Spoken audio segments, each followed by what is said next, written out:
Le centre de détention de Koné, situé entre le centre hospitalier du Nord et le collège de Paye-en-Bouée, a pris forme et devrait ouvrir ses portes en octobre. Il pourra accueillir 120 détenus, tous majeurs, ayant une peine minimale de 2 ans. Pensé sur le modèle océanien, l'établissement favorisera la réinsertion et permettra aux détenus originaires du Nord d'être plus proches de leur famille. Au camp Est, 30% de la population pénale condamnée est originaire de la province Nord et 40% y est domicilié. Ici, le premier bâtiment est d'ailleurs consacré aux proches qui souhaitent leur rendre visite. Un bâtiment où il y aura un accueil par un personnel de surveillance, une possibilité de permanence des personnels du service pénitentiaire d'insertion et de probation, et également la présence d'une association support qui pourra échanger avec les familles. On sait que le maintien des liens familiaux fait vraiment partie de la préparation à la sortie et de tout le process de réinsertion. Donc on fait en sorte que ce temps soit un temps réussi et positif. Ici, les parloirs sont aussi adaptés aux populations locales. En fait, on a les parloirs classiques dans des box. On a plusieurs box, les familles viennent et ont leur temps d'échange avec la personne détenue. Mais pas seulement, il y a aussi une possibilité de faré à l'extérieur où la famille pourra venir et échanger avec le détenu sur la natte. La structure est organisée autour de 3 espaces pouvant accueillir 40 détenus. Un espace pour les nouveaux arrivants, un pour les détenus qui peuvent circuler librement et enfin un espace de préparation à la sortie et aménagement de peine. Plus le détenu va être responsable et autonome et plus il va avancer vers la sortie. On n'externalise pas les prestations. Donc l'idée, c'est vraiment que les personnes travaillent, valorisent leurs acquis professionnels de manière à pouvoir quitter l'établissement et à sortir dans les meilleures conditions. Certains détenus auront également accès à une salle de sport sur 1600 m², une bibliothèque, des salles d'enseignement et de formation et salles de spectacle.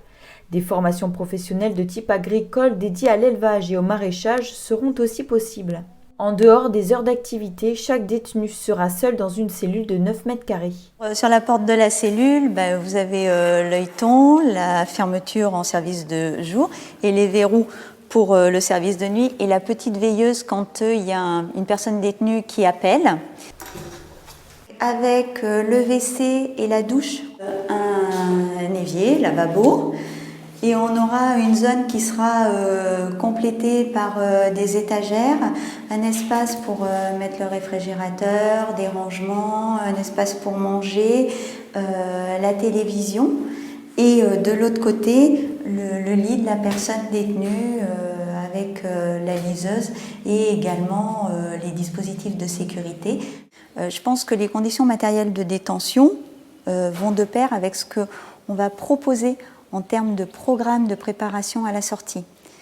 C'est-à-dire que la personne qui est traitée dignement en cellule va pouvoir s'investir dans ce qui est proposé et s'approprier son projet autour du travail, de la formation et de l'enseignement.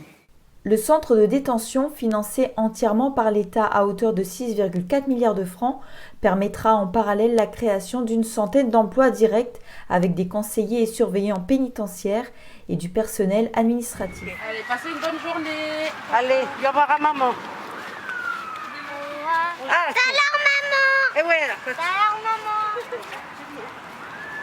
Il est 8h moins le quart, Nathanaël, Lilier et Waouninier rejoignent le groupe d'enfants avec Nassaye, l'une des 5 animatrices BAFA. Cette année, avec le contexte sanitaire, un seul centre aéré pour toute l'île est ouvert à Oué. À l'initiative de la Fédération socio-éducative de Nevedjehou, 40 enfants de 3 à 12 ans viennent au presbytère de Juanono pour vivre 2 semaines magiques. Je suis venue me faire des amis et aussi participer à plein d'activités. J'aime bien m'amuser et aussi aller à la plage, pêcher à la mer. Fais le poule. Wow. Bravo. Allez, mais il faut frapper des mains là. Mon rôle en tant qu'animatrice va amener l'enfant à s'épanouir. Voilà. C'est un centre aéré. Il faut que l'enfant il retourne chez lui content. Le bien-être des enfants est la priorité des animateurs, mais toujours en tenant compte du protocole sanitaire. Les activités sont effectuées dans les endroits ouverts pour réduire fortement les risques de contamination. On a un protocole à suivre qu'on va essayer de mettre en place parce que voilà, c'est difficile aussi avec les enfants. Par rapport au protocole sanitaire, donc du coup on est en train de prendre les températures des enfants. On veille aussi que les gestes barrières soient respectés pendant le centre de loisirs. Les enfants ont jusqu'au 4 février prochain pour s'amuser, se faire des amis et apprendre à vivre en communauté.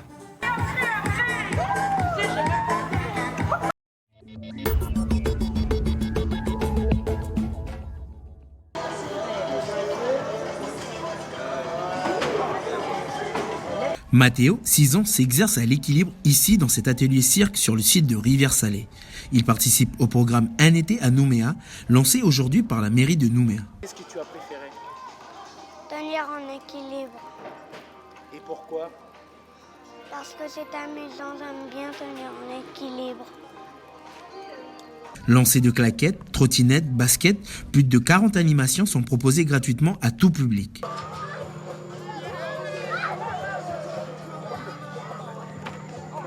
C'est net, ça fait revivre le parc. Et après, ça fait du bien de voir beaucoup de monde réunis au même endroit, même s'il y a le Covid, tout ça, c'est net. Eh ben, pour profiter du temps, justement, et défouler les petits, parce qu'il y a besoin pendant les vacances.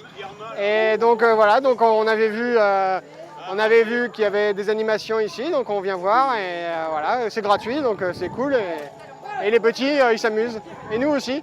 Habituellement organisé sur les plages de Nouméa, c'est la première fois que le programme d'été se fait sur le site municipal de Rivière-Salée, en raison du risque requin.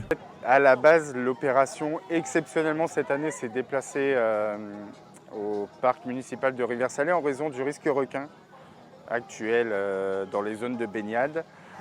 Donc en réfléchissant à des projets alternatifs, l'investissement du parc municipal, on a trouvé ça vraiment un site agréable et qui se prête bien à la mise en place d'une action telle qu'un été à Nouméa.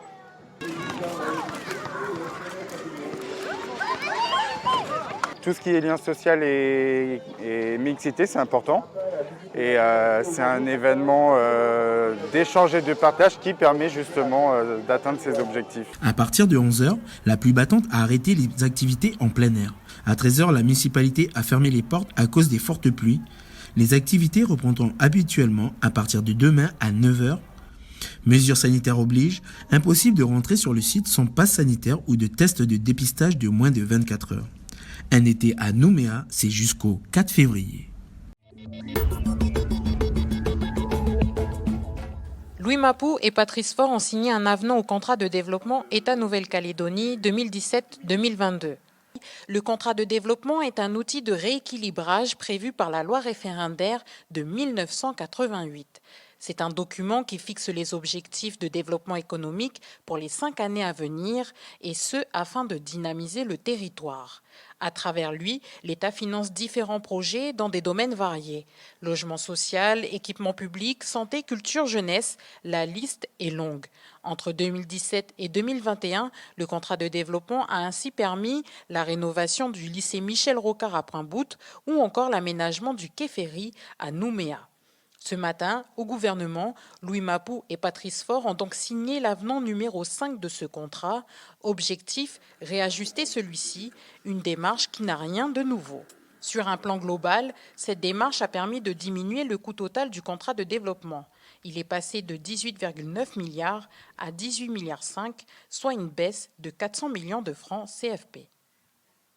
Donc avec le partenaire État, on décide chaque année, si possible, d'ajuster les différentes opérations qui sont cofinancées par l'État et la Nouvelle-Calédonie dans ces contrats. Et donc, c'est ce qui a été fait.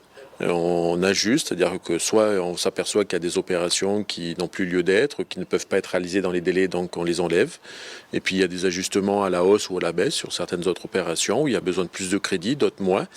Et l'avenant là concerne un avenant qui concerne un ajustement d'environ 2,5 milliards, dont la moitié concerne aussi l'aide de l'État.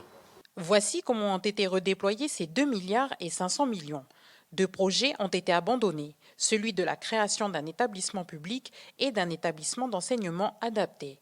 6 autres opérations ont vu leur coût être diminué pour l'année 2022. C'est le cas par exemple du projet de réseau de radars météorologiques. Les finances recueillies vont être distribuées de cette façon.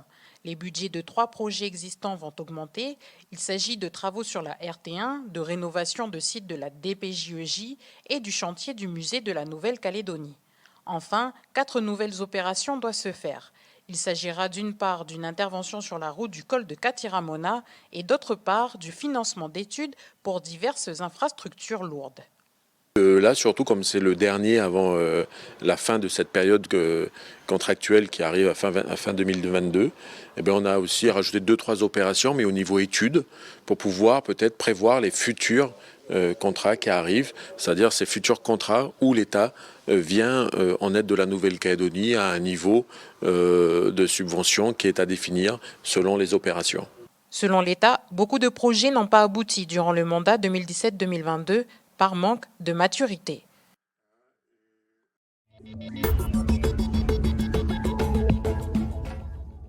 L'ancien membre des 15e et 16e gouvernements de la Nouvelle-Calédonie, Didier Podjaliwan, est décédé hier à l'âge de 55 ans des suites d'une longue maladie. De retour de ses études agricoles en métropole, cet enfant de Tiwaka intégra en 1997 l'antenne de l'Agence de développement rural et d'aménagement foncier l'ADRAF chez lui à Point-Dimier.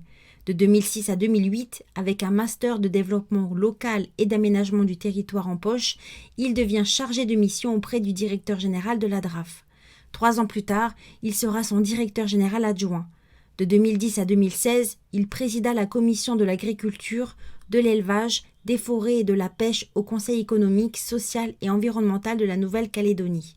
Entre 2017 à 2019, sous le gouvernement Germain, il avait en charge le secteur des affaires coutumières, de l'écologie et du développement durable. Sous la présidence Santa, de 2019 à 2021, il avait de nouveau en charge le secteur des affaires coutumières, mais également celui de la culture, de la protection de l'enfance et de la jeunesse. Didier Podjaliwan avait à cœur de s'occuper de cette jeunesse calédonienne, qui l'encourageait à poursuivre ses études, une jeunesse qui pour lui devait aussi se reconnecter avec ses racines, sa culture et ses valeurs.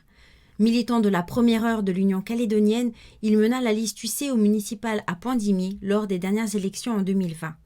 Ce que ses pairs retiendront de lui, c'est qu'il était un homme engagé au service des Calédoniennes et des Calédoniens, un homme de dialogue, bienveillant, d'une grande tolérance, un homme de qualité. La Nouvelle-Calédonie est l'un des pays où les restrictions sanitaires ont été les plus strictes depuis le début de la pandémie. Dès l'arrivée du virus, le gouvernement a opté pour une stratégie Covid-Free. Un choix qui a entraîné le ralentissement ou la mise à l'arrêt forcée de certaines activités, comme c'est le cas notamment dans le transport aérien, les activités de croisière et de tourisme. Après plus d'1 an à restreindre son accès aux voyageurs, le taux de vaccination de la population a permis l'ouverture des frontières début décembre 2021. Malgré la reprise des vols internationaux, le secteur touristique reste en difficulté. D'habitude, là, sur décembre, janvier, février, on a à peu près entre 40 et 50% d'Australiens néo-Z et métro.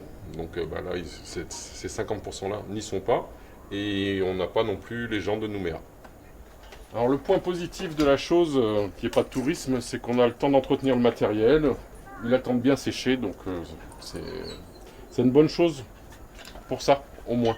Si les structures ont profité d'un regain d'intérêt des Calédoniens pour leurs cailloux, l'annonce du maintien du scrutin référendaire n'a pas été sans conséquence. Au mois de novembre, on a très bien travaillé parce que tout le monde a pris des vacances justement pour aller dans le Nord avant le référendum au cas où il y ait des soucis. Et donc après, il n'y a plus personne. Voilà. Maintenant que le référendum est passé, les touristes de Nouméa sont partis en métropole. Et comme les frontières ne sont toujours pas ouvertes, vu qu'il y a cette fameuse septaine qui ne sert strictement à rien, qui empêche les touristes de venir. Passe sanitaire, nouveaux variants, référendum, les acteurs ont vu un début de saison perturbé. Néanmoins, beaucoup espéraient reprendre du souffle avec l'arrivée des renforts pour le 12 décembre. Avec environ 2000 gendarmes et policiers sur le territoire, le secteur hôtelier est le premier à avoir tiré son épingle du jeu. Ça représente 60% du volume de décembre, par exemple. Ça, c'est 60% sur la partie hébergement, et je pense que l'on est à encore un peu plus pour la partie restauration, à 65% à peu près. L'impact est majeur. que ce soit pour novembre où on sortait d'un demi-mois de confinement, puisqu'en fait on a travaillé sur les 10 derniers jours, donc on a réussi à être pas loin de l'équilibre grâce à leur apport, la venue d'une partie de l'escadron, d'un escadron de gendarmerie.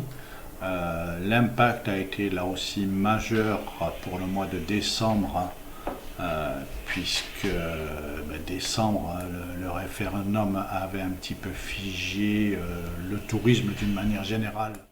Alors que la météo semble de nouveau plus clémente, du côté sanitaire, le taux d'incidence ne cesse d'augmenter. Un éventuel retour en confinement pourrait bien signifier la mort pour de nombreuses structures touristiques.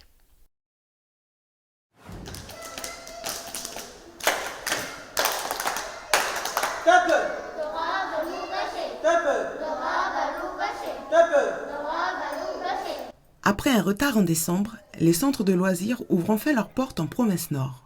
Le centre de vacances et de loisirs de la Caisse des écoles de Koumak est l'un des premiers à ouvrir dans le nord en appliquant le protocole sanitaire en vigueur. Espace aéré, sens unique de circulation, lavage des mains régulier, port du masque obligatoire pour les enfants de 6 ans et plus et pour les adultes, tests antigéniques pour tous réalisés chaque début de semaine. Les effectifs ont également réduit de moitié. On accueille un effectif de 15 enfants. Généralement, des fois, je prends un effectif de, on va dire 20-25 enfants. Et j'ai du personnel, j'ai au moins 4 animateurs. Donc là, on a baissé, j'ai 2 animateurs, un animateur confirmé, une animatrice sans formation mais qui travaille dans le périscolaire. Et j'ai une animatrice sans formation que j'ai pris rien que pour m'épauler sur la mise en place du protocole sanitaire sur le centre. Un protocole qu'il faut régulièrement expliquer aux enfants qui se lassent vite de toutes ces précautions. On va où? Pourquoi on va où? Pourquoi on est toujours? C'est un peu dérangeant, on a du mal à respirer un peu. Pour moi, ça fait bien. Moi, je respire en le masque. Et vous savez pourquoi il faut porter le masque? Oui, parce qu'il y a le Covid. Sinon, on peut mourir avec le Covid. On peut être mort ou vivant, on peut être malade. On essaie de bien faire, mais le truc, c'est que comme c'est des petits, ils aiment bien se toucher entre eux. C'est un peu compliqué au niveau de ça. Mais sinon, ils écoutent bien, ils mettent le masque quand on leur dit. Des fois, ils ont le petit réflexe de tirer, tout ça, là. Mais sinon, voilà, ça va. Des fois, ils me demandent, mais je leur explique bien, puis après, voilà. Ça vous embête pas? Donc, Chloé, elle vient tout le temps vous voir pour mettre le gel, pour bien replacer le masque? Non, ça ne nous dérange pas. Moi, ça me dérange. Pourquoi ça te dérange? Parce que j'en ai marre toujours de mettre du gel. Quand on fait toujours les choses, on va mettre du gel. Les animateurs doivent eux aussi revoir les activités qu'ils proposent afin de réduire au maximum les contacts entre les enfants.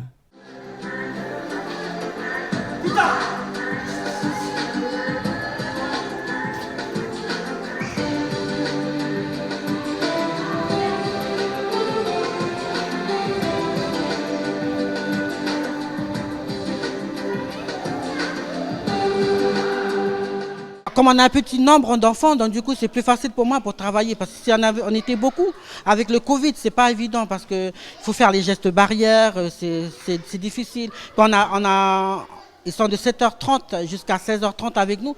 Donc voilà, après il faut s'adapter. C'est pas évident, un centre de vacances, on est là pour s'amuser, il y a du contact, c'est du lien social, c'est apprendre aux enfants de différentes ethnies, à vivre ensemble de différentes cultures. Et là, il faut faire avec, il faut s'adapter. Donc, c'est un exercice encore... c'est assez compliqué pour des animateurs qui n'ont pas des formations professionnelles à proprement parler. Mais je m'aperçois qu'ils s'en sortent pas mal et qu'ils font preuve d'originalité, etc. par rapport... c'est un peu le propre de l'animation. Il faut trouver de l'originalité, trouver des adaptations. Et ça, ils sont formés pour ça aussi. 8 centres de vacances et de loisirs sont prévus sur toute la province nord jusqu'au 4 février. Des lieux conviviaux et sécurisés pour assurer de bonnes vacances aux tout-petits.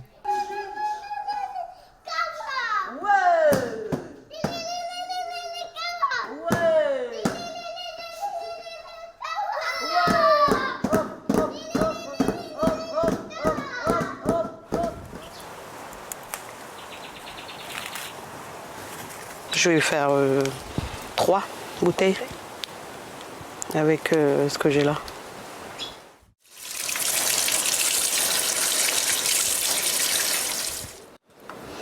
Après, je fais bouillir et on attend pour pouvoir faire le sirop.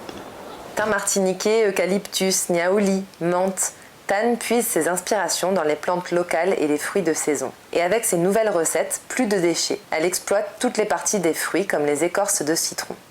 C'est surtout ma cousine Germaine qui m'a surtout poussée aussi à faire ça. Et puis c'est elle qui avait la recette et du coup elle m'a transmis.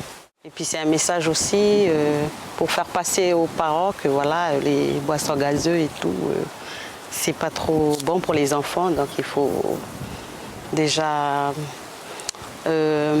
privilégier nos produits d'ici. Le mari de Tan lui a construit une cabane pendant le confinement. Et depuis, toute la famille et les proches y exposent leurs produits. Ça, c'est ma cousine Germaine. Il y a des robes. Il y a aussi des plantes. Que maman aussi, elle a voulu décorer ma boutique. Ça marche très bien, il y a des retours.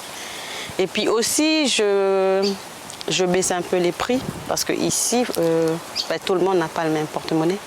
Du coup, je fais en sorte que tout le monde peut en profiter, les produits et tout. Cet endroit-là, en Lifou, ça s'appelle Khoisi Djenewedj.